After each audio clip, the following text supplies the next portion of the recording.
Mısır'a sultan oldu, unutma. Derdin ne olursa olsun korkma. Yeter ki umudun Allah olsun.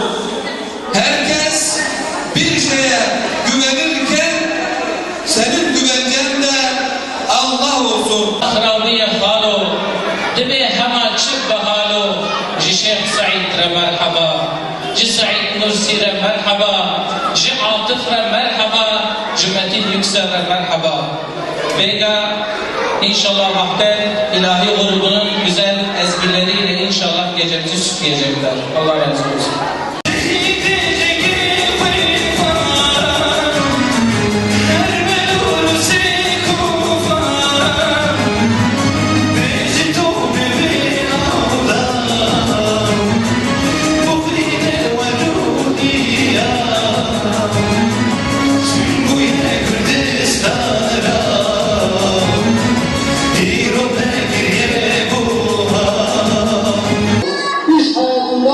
Sahip olduğu ahlak ile yanında bulunan insanların dikkatini çeken Ubeydullah, her zaman işini sağlam yapan ve sözünün arkasında duran biri olarak tanındı.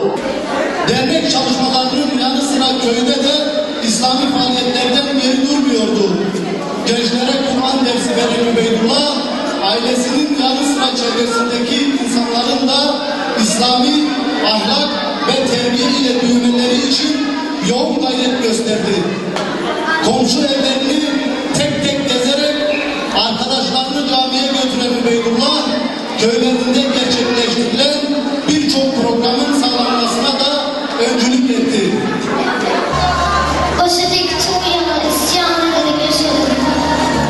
Tüm engelleri reddederek hürriyetin sınırsızca aşık oldum. Bu ümmet uygarlıkta hak ettiği yeri alabilsin diye onu yeniden diriltmek ve inşa etmek için sessizce yeni ufuklar arıyordum. Arkadaşlarının uğraştığı işlere meşgul olmadım. Her zaman derslerinde bilinci olmana rağmen öğrenmeye olan açlığım dinmedim. Bu kısa hayatta sohbetine doyamadım. Vaktim mutlu olacak ve eğlenecek kadar geniş değildi. O sınırları ve kuralları hakim rejim güçlerince belirlenemeyen, ucu hiçbir tarafa dayanmayan, bağımsız, nebevi hareketi modellerinin mezhepler üstü, ifrat ve tefritten uzak, mütedil bir temel üzerinde müstakil bir akide anlayışına sahip, taassuptan arı, modern, çağdaş, yeniliklere açık ve Türkiye'nin bağrından çıkan Hizbullah'ı bir cemaat kurdu. Şehit rehber vazifesini yerine getirmiştir. O, Üstad Bediüzzaman'ın kader ise neden tam ihlasla, tam bir tenezzütle, tam bir Hizbullah'ı olmadınız diye bizi onların elleriyle tokatladı. Adalet etti şeklinde ömrünün sonunda dile getirdiği hakikati pratiğe geçirdi ve hakiki bir cemaat kurdu.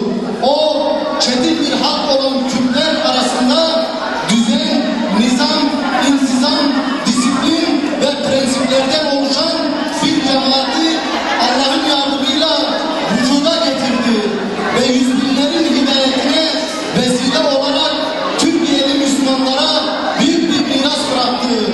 Kalmadın şana, gitme hain kurşun, gitme dön geri, daha göremeden almadan geri. Yeşerli çöllerde taze fidanlar, büyüttü onları dökülen kanlar. Bunu zindanlar ile mescitler anlar, gitme hain kurşun, gitme dön geri, daha göremeden almadan geri. Program amacına uygun, katılımcılar işten. Ben bu organizeyi tertip eden, başta bu işin emektarları, başkanları, yöneticileri, gizli kahramanları hepsini tebrik ediyorum. İslam şehitlerinin amacına uygun güzel bir gece olmakta. Biz de bu geceye Avusturya İslam Cemaati, İslamische Glauben Gemeinschaft in Österreich olarak Avusturya İslam Şekil Gemeinschaft Tirol eyalet olarak katılmaktan ayrı bir onur, ayrı bir şeref duyduk. Çok güzel, çok güzel bir şeydir. Yani onların yoluna gitmek mükemmeldir. Keşke onlar gibi şehit olmak, yani şehitlik çok güzel bir mertebedir. İnşallah umut olur ki inşallah biz de o yolda yani şehit oluruz. O yol çok güzel bir yol.